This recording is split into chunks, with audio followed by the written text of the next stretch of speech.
یا علی یا علی ہے۔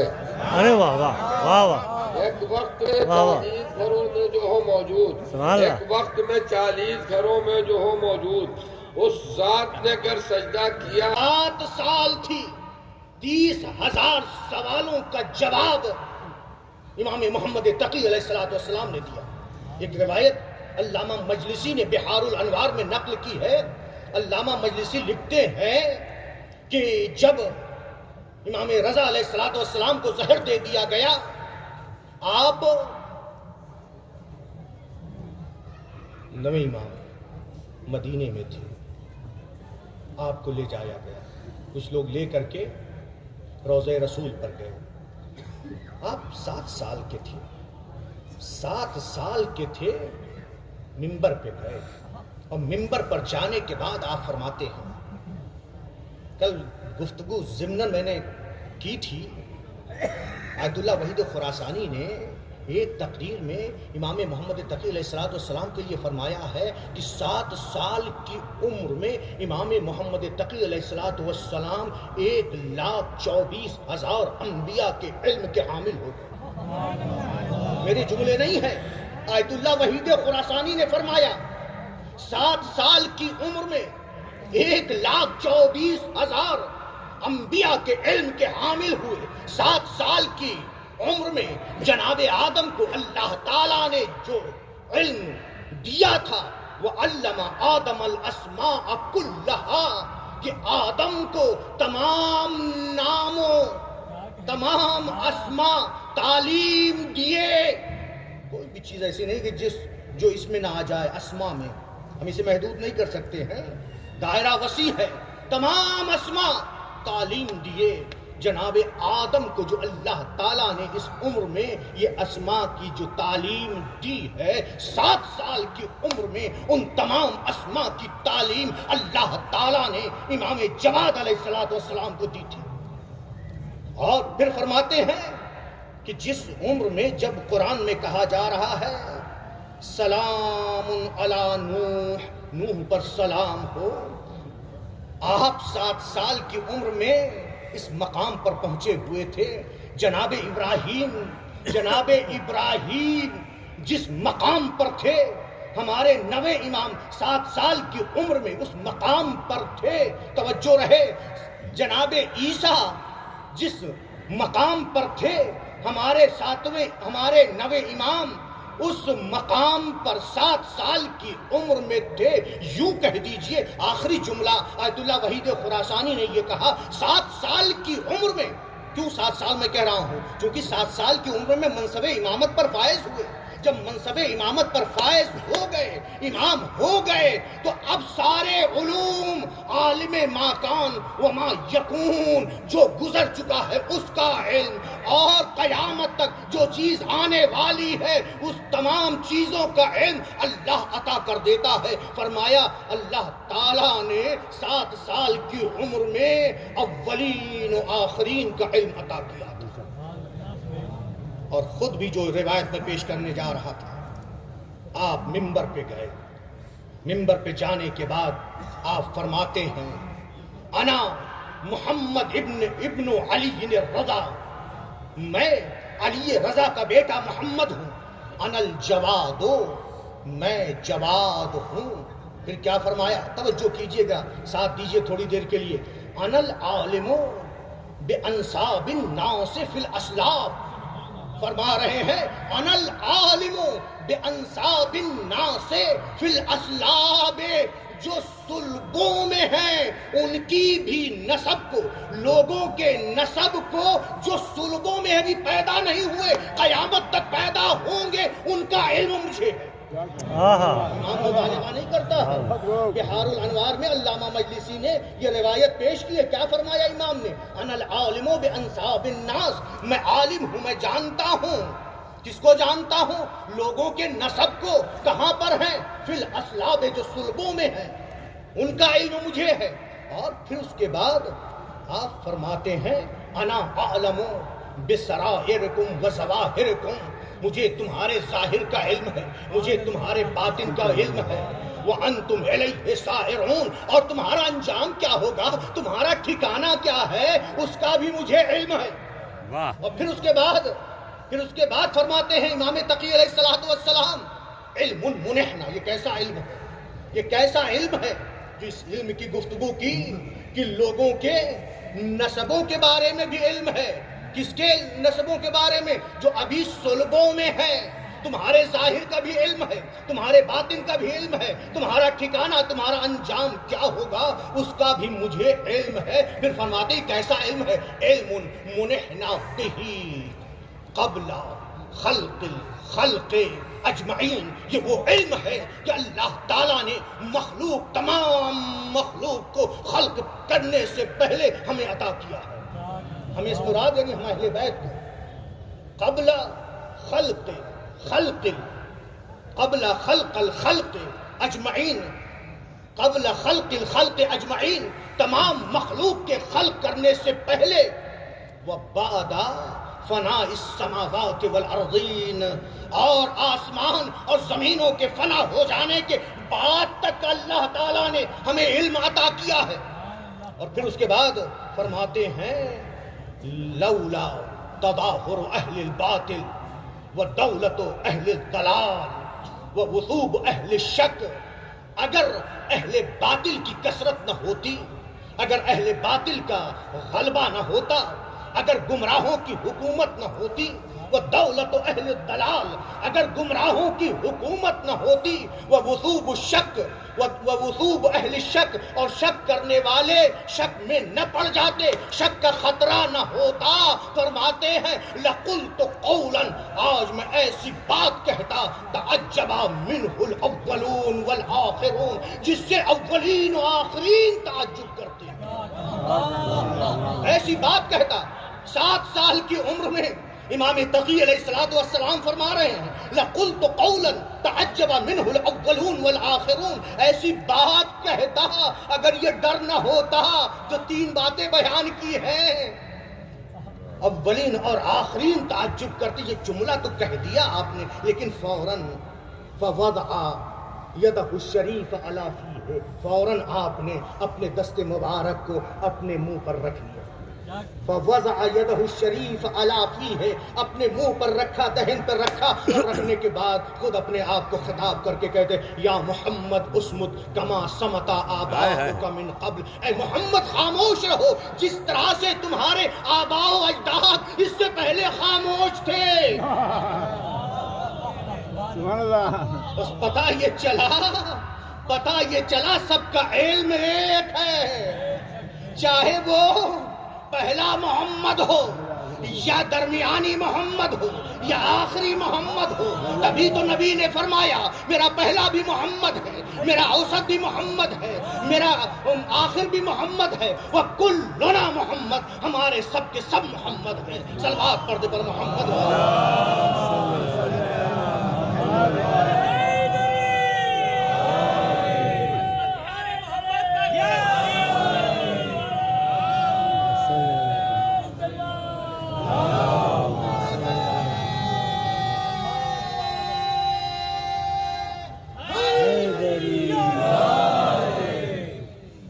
ملاحظہ کیا۔ پھر اس کے بعد یہ فرما کر آپ ممبر سے اتر آئے۔ تو دوسری علامت ساتوں امام نے کیا فرمائی؟ امام وہ ہے کہ اس سے جو کچھ بھی پوچھا جائے اس کا جواب دے، کوئی بھی چیز اس کے لیے مخفی نہ ہو۔ اور پھر تیسری علامت بیان کی کہ امام وہ ہے کہ جو حق سے دفاع کرنے میں خاموش نہیں بیٹھتا، حق کی طرف سے دفاع کرنے میں خاموش نہیں بیٹھتا۔ تبھی تو مولا کائنات نے تیسری خلافت کے بعد جب مولا تک خلافت پہنچی تھی تو مولا نے نہج البلاغہ میں قسم کھا کے فرمایا ہے اما والذی فلق الحب وبرأ النسمہ، اس ذات کی قسم جس نے دانے کو شگافتہ کیا اور جس نے ذی روح کو پیدا کیا ہے۔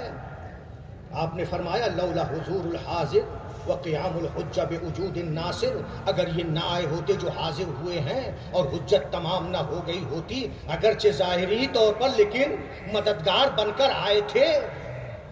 تیسرے کے قتل کے بعد جتنے تھے سب مولا کی طرف آ گئے تھے اور مولا سے کہہ رہے تھے اپنے ہاتھ کو بڑھائیے، ہم آپ کے ہاتھ پر بیعت کرتے ہیں۔ مولا کائنات اس وقت کے لیے کہہ رہے ہیں، اس ذات کی قسم جس نے دانے کو شگافتہ کیا، جس نے روح کو پیدا کیا، اگر یہ ہمارے سامنے حاضر نہ ہوئے ہوتے اور ناصر و مددگار کی صورت میں نہ آئے ہوتے۔ تیسری بات جو مولا نے کہی ہے وہ وما اخذ اللہ علی العلماء، اگر اللہ نے علماء سے یہ عہد و پیمان نہ لیا ہوتا، وما اخذ اللہ علی العلماء اللہ یقروا علی قذۃ ظالم ولا سب مظلوم، اللہ یقار علی قذۃ ظالم ولا سب مظلوم، اگر اللہ نے علماء سے یہ وعدہ نہ لیا ہوتا کہ ظالم کی شکم پوری اور مظلوم کی بھوک پر خاموش نہیں بیٹھیں گے، تو مولا فرماتے ہیں لألفیت حبلہا علی غاربہا، تو میں اس کی لجام کو اس کی پشت پہ ڈال کر کے ہٹا دیتا۔ چونکہ مولا کائنات نے خلافت کو اونٹنی سے تعبیر کیا ہے، اس خطبہ شفیہ اس کی پشت پہ اس کی لگام کو ڈال کر کے ہٹا دیتا۔ پھر اس کے بعد آپ فرماتے ہیں وَلَا سَقَيْتُ آخِرَهَا بِكَأْسِ أَوَّلِهَا، اور اس کے آخر کو بھی میں وہی جام پلاتا جو میں نے اس کے اول کو پلایا تھا۔ وَلَأَلْفَيْتُمْ دُنْيَاكُمْ هَٰذِهِ أَزْهَدَ عِنْدِي مِنْ أَفْتَةِ عَنْزٍ، دیکھو تمہاری دنیا میری نگاہوں میں بکری جب چھینکتی ہے اس کی ناک سے جو غلاظت گرتی ہے اس سے بھی کہیں زیادہ ذلیل و خوار ہے اور پست ہے۔ صلوات پڑھ دے بر محمد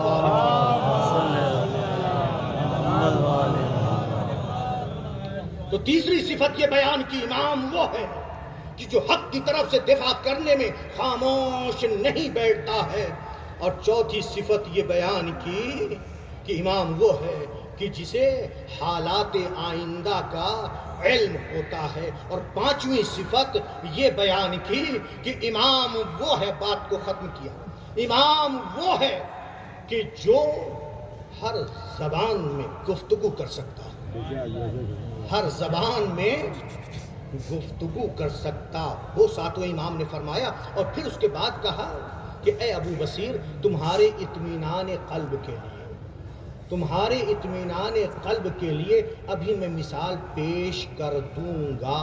امام کو معلوم نہیں تھا کہ کوئی آنے والا ہے،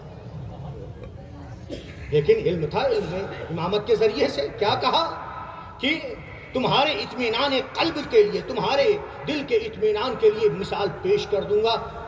ایک مرد خراسانی ساتویں امام کی خدمت میں آیا اور ساتویں امام سے عربی میں گفتگو کرنا شروع کی۔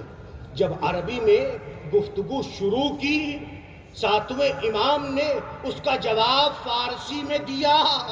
توجہ رہے، جب امام نے اس کا جواب فارسی میں دیا تو اس نے پلٹ کر کے کہا مولا کیا آپ کو فارسی بھی آتی ہے؟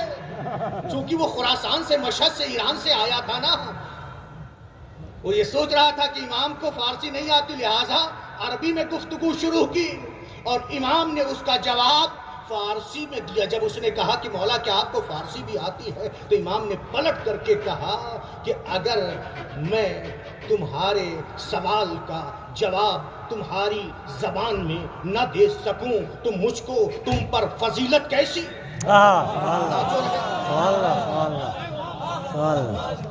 مجھ کو تم پر فضیلت کیسی؟ یہی نہیں فرمایا اے ابو بصیر، اور اس شخص کو بھی مخاطب کر کے آپ نے فرمایا کہ ہمیں یعنی امام کو، امام وہ ہوتا ہے کہ جس کو تمام انسانوں کی زبان کا علم ہوتا ہے، انسان ہی نہیں بلکہ ہر روح کی زبان اور بات کو سمجھتا ہے۔ اور آسان کر دوں، یعنی ہر جاندار کی بات کو سمجھتا ہے۔ کسی کو ہو سکتا ہے تعجب ہو کہ کیا ہر جاندار کی بات کو کوئی سمجھ سکتا؟ قرآن سے تو ثابت ہے نا، قرآن سے کیا ثابت ہے کہ حتی اذا اتوا علی واد النمل، جب جناب سلیمان اور سلیمان کا لشکر وادی نمل میں پہنچا، قالت نملۃ یا ایھا النمل اسکنوا مساکنکم، تو ایک چونٹی نے یہ کہا اے چونٹیوں تم اپنے سوراخوں میں، اپنے بلوں میں چلے جاؤ، یحتمنکم سلیمان لا یحتمنکم سلیمان وجنودہ وہم لا یشعرون، کہیں سلیمان اور ان کا لشکر تمہیں پامال نہ کر دے اور انہیں اس بات کا احساس بھی نہ ہو۔ تو جب چیونٹی نے یہ کہا جناب سلیمان نے سنا، جناب سلیمان مسکرائے۔ بس اس سے یہ پتا چلتا ہے نا کہ نبی و امام وہ ہے کہ جو ہر جاندار کی زبان کو جانتا ہے۔ یہ بیان فرمایا، یہی سب باتیں تو تھی جس کی وجہ سے ہر حاکم وقت، چونکہ فضیلت جہاں ہوتی ہے، جہاں کردار ہوتا ہے، ادھر ہی لوگ جاتے ہیں۔ اور امام سجاد نے جو خطبہ دیا اس میں فرما بھی دیا تھا والمحبت فی قلوب المومنین، اللہ نے ہماری محبت کو مومنوں کے دلوں میں رکھا ہے۔ جو اہل بیت کی محبت تھی، جو اہل بیت کی محبوبیت تھی، اس کو حاکم وقت نہ نکال سکا۔ ایک کے بعد ایک حاکم آتے رہے، منصور، ہادی، مہدی، پھر اس کے بعد ہارون رشید لعنت اللہ علیہ نے پوری کوشش کی، ایک کے بعد ایک قید خانے میں بھیجا۔ چوتھے قید خانے میں، کل تفصیل سے مسائل پڑھ چکا ہوں، چوتھے قید خانے میں کس کے قید خانے میں بھیجا؟ سندھی بن شاہد، سندھی بن شاہد۔ کل میں نے اس کے ظلم و ستم کو بیان کیا ہے کہ ہمارے مولا پر کس طرح سے ظلم کر رہا تھا۔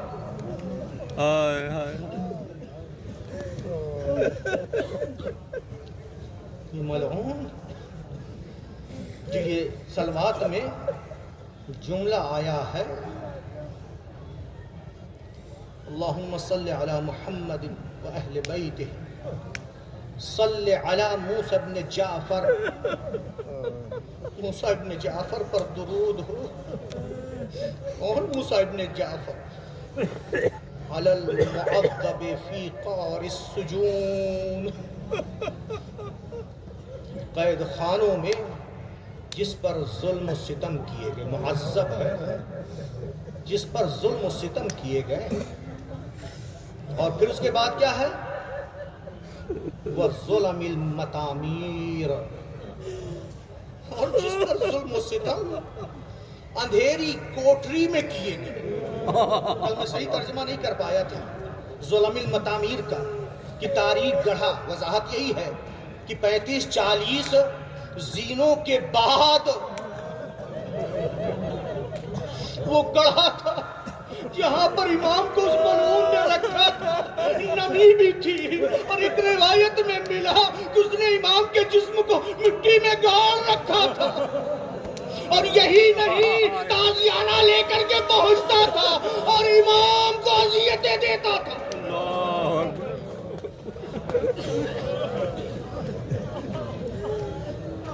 اس امام پر سلام، اس امام پر درود و سلام ہو کہ جس پر قید خانوں میں ظلم و ستم کیا گیا، اس امام پر سلام ہو کہ جس پر اندھیری کوٹری میں، ایسی کوٹری کہ جس میں امام کھڑے نہیں ہو پاتے تھے،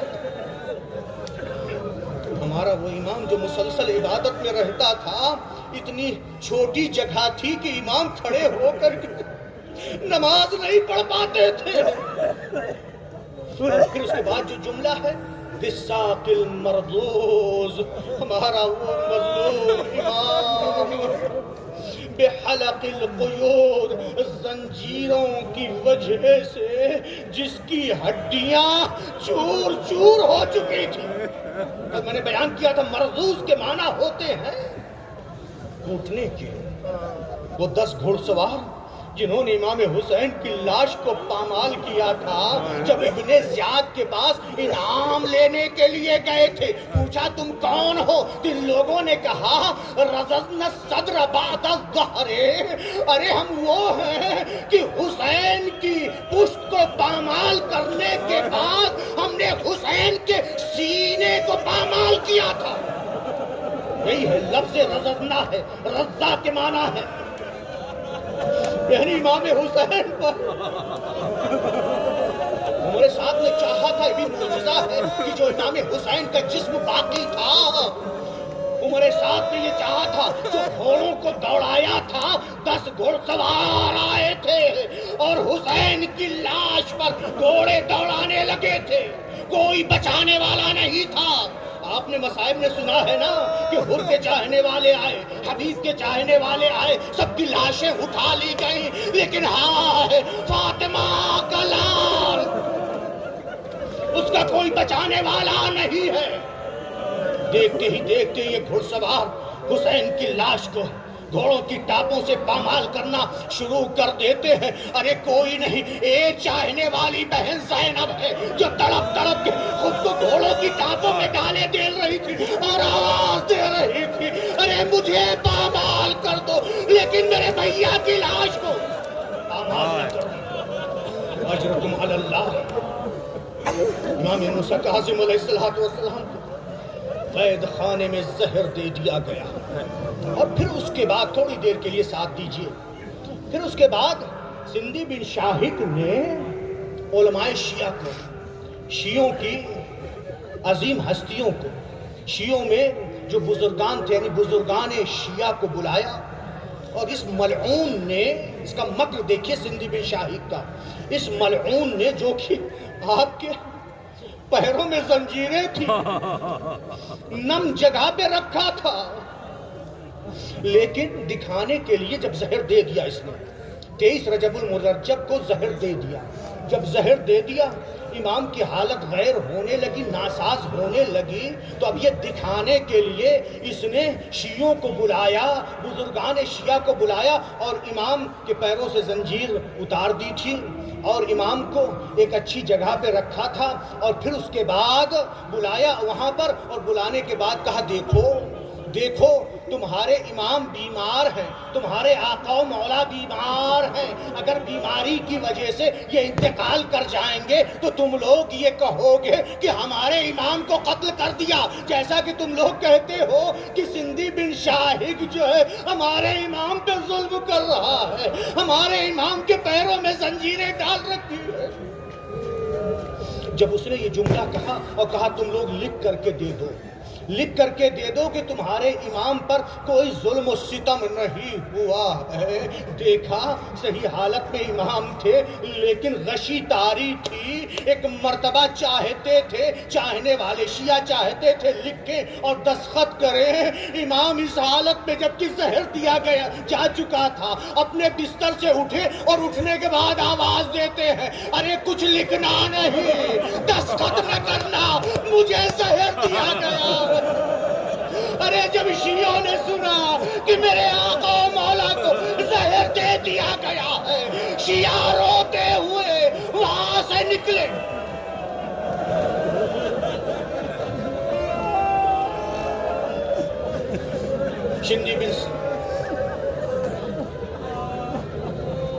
سندھی بن شاہق ملعون جب یہ شیعہ باہر آئے تو جو رکھے گا نیاز سخت جملہ ہے، سن نہیں سکیں گے، انہیں چھوڑنے کے لیے باہر آیا، امام کو جہاں پہ ٹھہرایا تھا ان شیعوں کو چھوڑنے کے لیے، چونکہ شیعہ گریا کرنے لگے، رونے لگے جب شیعوں نے یہ سنا کہ ہمارے امام کو زہر دے دیا گیا ہے، امام نے خود فرمایا مجھے زہر دیا گیا ہے، آج میرا ہاتھ سرخ ہو جائے گا، دوسرے دن زرد ہوگا اور تیسرے دن پیلا ہو جائے گا۔ شیعوں کو باہر چھوڑ کے آیا اور اپنے ہاتھ میں تازیانہ لیے ہوئے یہ ملعون آیا اور دروازے کو بند کر دیا۔